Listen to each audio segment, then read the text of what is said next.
Okay, hey guys, welcome to another episode of Witches of the Moon. Look, first of all, thank you to my co hosts. I had some stuff I had to deal with, so they worked with me, allowed me to switch days, and their thoughts and prayers were with me. But that's not no situation. Just want to say thank you to all my other hosts on Witches of the Moon. I love y'all. Even my new ones. I already love y'all. I love y'all for y'all even got here. But anyway, okay. So this week we are talking about how to connect with your um, how to connect with your cards. And first of all, I apologize for not showing my face again. I'm tired. It's been a long day, but I finally got some quiet time, so I want to do this video while I have a chance because I have no clue what tomorrow may bring. Not one. Okay, so connecting with your cards. There's a couple of ways. One that I like to do, which I don't have my pendulum near me, but let's pretend like this rubber band is my pendulum, right?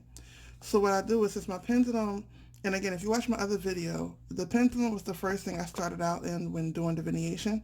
So while that's not the particular pendulum that I had, because it was my childhood rosemary, which is at my mama's house somewhere, I don't know why, but this pendulum I've had for a while. I've changed the actual thingy that hangs from. I don't know what it's called. But anyway, I've changed that recently with the actual bracelet because it's a bracelet I've had for who knows how long. But one thing I like to do is that, when I'm not using it, when I get a new deck, first of all, whenever I get a new deck, I cleanse the new deck. You can cleanse it with, I like to cleanse mine with rosemary. This is one of the smudges that I make myself. Y'all don't be laughing at my desk though. This is my desk slash working altar, so you can see how I have destroyed this desk doing workings and crafts and stuff. So, hey, this is done with love. Shut it. But I like to cleanse each card with rosemary. It's just something. I was raised on a Catholic. I don't know why. The rosemary really don't have that much to do with it, but it's just something that's just in me to use. But you can use Palo Santo, Nanchapa, whatever. Just cleanse your cards or whatever. Then I use my homemade Florida water because I like to make my Florida water myself. Just so you know, if you make Florida water yourself, it's not going to be that blue color, that pretty blue color you get in stores. That ain't going to happen when you make it yourself. So I like to make my own Florida water. And don't worry, I know it's low, but I got another batch that's already ready to be poured in here. I just haven't done it yet because I'm lazy. So anyway, I use that, and I don't like douse the cards. I just put a little bit on my fingers, and I just like spritz like that. I do like 5 cards at a time to bless them, and then once that's done, what I do is I will take. This is my pendulum. I will take the pendulum. I'm sorry. This is my pendulum. I don't know what I thought I said. I will wrap it around the cards, and I'll let my pendulum sit there when it's not in use, because my pendulum is so connected to me and my energy that it'll connect to the cards. Now, when I say wrap around them, I don't mean in a box. No, I take them out the box. Screw the box. I take them out the box.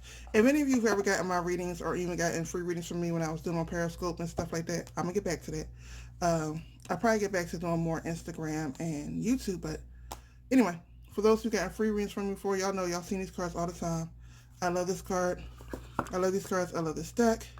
I always say this is one of the ugliest decks I've ever seen. However, it's astrology. It has some chakras in it. It has the earth elements in it and somewhere around here. I don't know. I ain't going through all of them. But anyway, so I wrap them when my pendulum's not in use. I wrap them with the pendulum and I leave them on my altar, which this is not the altar that I leave them on. The altar so that way to whatever. And I'll leave them there for about a week. I may use my pendulum in between, but each time I wrap it back up my pendulum, leave them there for about a week. So that is one way that I connect to my cards. Another way that they say is that you can sleep with them under your pillow. I have, and I put it away because this quartz was crazy. I have a tangerine quartz that, while I don't sleep with them, I didn't, not this one. What was this one? This deck. I didn't sleep with them under my pillow. However, I put, and this is also another deck that I use a lot. When this one, I need a little more information from this one. Because again, this one does have astrology and things, but to me, sometimes I need a little more insight on the aspect of that area that I'm working in when I pull a planet or when I pull a sign. Uh, anyway, astrology can get deep. I'll leave that at that. So I'll use this deck. And this deck, what I actually did to connect to it is that I'll put it in the windowsill that's next to my bed, and I put a tangerine quartz on top of it. Now, I am big and not big. I do have some knowledge of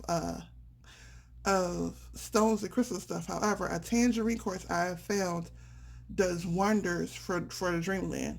So what happened was by placing a tangerine quartz on this, I actually have dream ties to certain cards. So I know when I see in certain cards, whether it's tied to my dreams or whether it's tied to somebody else's dreams or whether it's tied spiritually to somebody else, and it just gives a better insight to me. So I have charged these with tangerine quartz next, not under my pillow, next to the windowsill, next to my bed. And I like charging it in the windowsill because it gets the full light of the moon, regardless of what phase the moon is in. It gets the full light of the moon, and because of where I'm at, you can't really see through my window, so I get to open my shades and boom. Well, if the light's off, you can't see through my window, so I get to open my shades and boom, boom, boom. They get the full light, and if it's a certain time of year, I get to open my window so they can get all of it. Okay, so that's that deck, and that's another way. And where did I do the top? Okay. Now this last deck, which I'm not even sure if it's the right one, it's the right author, Shirley Harnish, but I'm not sure if this is the right deck. Is it? No, it's not, but we're gonna roll with it because I don't feel like pulling out all my decks. Okay, so now for this, for not particularly this deck, well, kind of this deck, but not real. No, I didn't do it with this deck. I'm lying. Okay, so for one of her decks, right, she doesn't have these words. I believe there's numbers on it. I haven't worked with that deck in so long, but I believe is, you know what? Is this it? Let's see if this is, since we're already here. Yeah, it has numbers on it. So what I did with this deck was, and this is a tip, oh my gosh, I wish I could remember her name so I can give her credit for it, because this is not something I came up with. This is something I solely got from her. I cannot remember her name whatsoever. I do know she was creating her own oracle deck, but I don't know if she was created just for herself or if it was, something she wanted to sell eventually. But anyway, this was the tip that I got from her, and I actually did it. I originally did it the first time, not the first time I opened it, the second time I opened it, but the first time I tried to connect, I did it with her through Skype. So what you do is you take the card, right? You do that, look at the book. Take the book, toss it. Don't look at it. So you take the card, and it has to be a card that, a deck like this where it's just very abstract. You don't know the meaning, it don't give you any information, and you just look at the card, right? So you just look at the card, and you let spirit tell you what that card means. Now, of course, sometimes it'll be off with the book, and a lot of times it'll be on point with the book. But you let spirit tell you what this card means. And if you have a good memory, you're good. If you don't, then you write the card number down or some type of detail of the card so that you remember it's this card, and write it down what it means for you. Very important. What this card means for you is going to be way more important than whatever it will say in the book. I just want to put that out there. It'll be way more important because once the cards connect with you and that's that meaning for you, then regardless what the book says, Spirit's going to give you what you need to know from this card. Now, learning the book is good and everything, especially if you're doing tarot. However, the book could be very confining and very trapping. That's not the word I'm looking for, but very confining and very trapping and understanding when you only stick with the book. You want to get to a place where even though the book says this, you can see the card and spirit is giving you something else, and by doing that, only way by doing that is spending time with your cards, looking at it. It gives you a meaning. And again, when you're doing this for the first time, it'll give you one meaning, and then you do it again, it'll give you another meaning. I would suggest doing this about 3 or 4 times before you use these cards to read somebody else. So you have a couple of different meanings. And again, Spirit will still give you, depending on the reading, probably something a total different. But either way, you want to connect with the cards that way. That's my suggestion. So that way, you don't get confined, because there's some times where you can read and you'll pull a card and the card will say this according to the book, but your spirit will give you something else. You're supposed to go with what your spirit gives you, because the cards are supposed to confirm what spirit is telling you, not the other way around. The card is there for, especially if you're doing reading for clients, that card, at least in my experience, in my work, the card is there to confirm to the client what I'm saying to them, not the book to tell me what the card is saying. Okay? So those are my tips on how to connect with your cards. There are other times where I've taken the cards that I need to, reconnect with your cards real fast, because this video is getting much longer than I wanted it to. Reconnecting with your cards, because you can get to a point where your cards have so much buildup from other clients that it's just all over the place. Or if it's a deck that you use for yourself personally, which I do not suggest, your deck for your personal reading should always be different than the deck that you use for others. Again, my personal belief. Go for what you know, Bill. But these cards can get built up. So I like to, again, I live in South Florida. I'm close to the beach. I like to go and bury them in sand. Of course, when I bury them in sand, I'm going to wrap them in a rubber band so I don't use them. But I like to bury them in sand while I'm at the beach for like an hour or two. Make sure I mark where I left them, just in case, whatever. Sometimes I forget when I be out there all day or whatever. Make sure I mark when I left them. Make sure I have a reminder on my phone to go get them.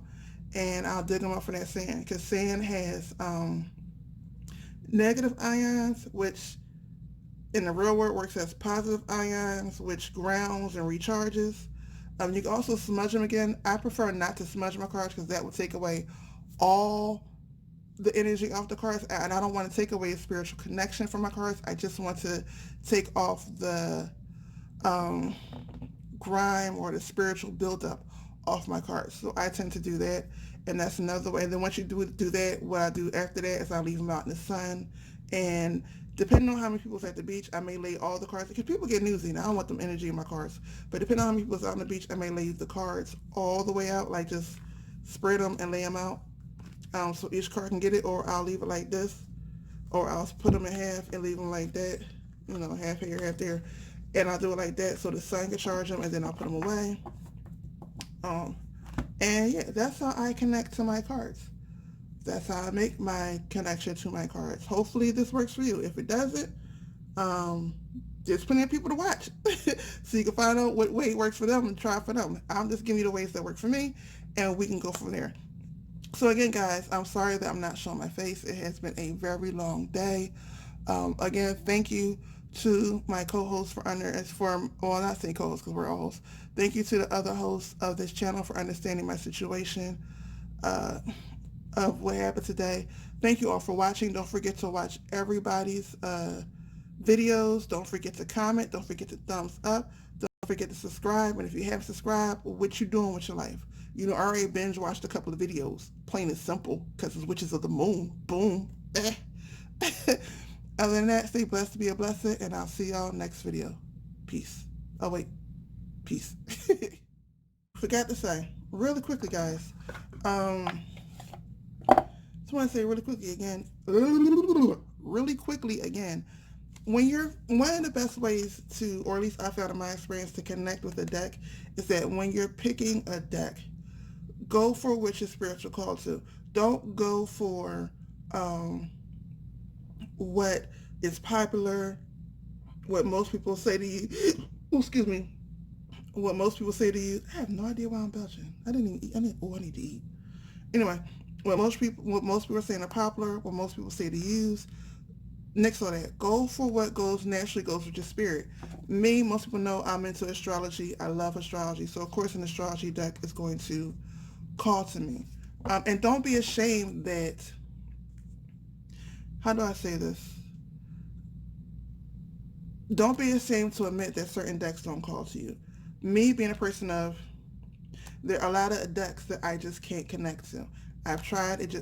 I tried it. Just other than the Thought Tarot, it just don't connect to me. Be honest with yourself, with that, and go for the decks that connect to you. If you're into astrology, go to astrology decks. If you're into sex magic, there are sexual decks that you can go for. If you're into geometry, there's a geometry tarot deck out there. Forgot the name of it. Look it up. If you're into abstract art, if you're into Native American stuff, if you're into animals, if you're into this decks that just have inspirational quotes on it, which is, it says it's an empowerment deck, but you could also give readings from this deck. And this is a deck that I got from the beautiful Marianne Moore. She actually gave this to my husband, who basically the last 2 years gave it to me. But this is a Tampa Smiley deck, and all this does is have inspirational quotes. If I can open it. Wait a minute now. Wait a minute, Mr. Postman. Yeah. Oh, shoot. The card got bit. Okay, like this. But then on the back, it's a whole little inspirational quote on it. And a little bit of motivation. Whatever deck calls to you, use that deck. Don't let anybody tell you different. Be it what you like, be whatever. Go to the deck that calls to you. Don't go to what's popular. Don't go to what's trending at the moment. Go to the ones that call to you. Those are the ones that you'll be able to connect with the most. Those are the ones you will give the best readings from, be it for yourself, for a client, for a friend, for fun, whatever. Those are the ones you would get a more accurate reading from, or I say a better connection to the card, so you won't have to question the reading from. If you're into crystals, there's crystal decks. This is, I'm not going to open it, but hey, Crystal Oracle. Or maybe I will open it, because I'll show you the first card. There's a crystal deck. That is, I don't know how to say that word. Whatever. If you're into crystals, you know how to say that, or you're going to learn how to say that. But yeah, go to what your interest is in and start from there. And if your interests change, then find a deck that goes with your new current interests. That's the other thing I wanted to quickly say. And again, stay blessed to be a blessing. I put the right fingers up this time. Peace. I mean, if I could stop the video.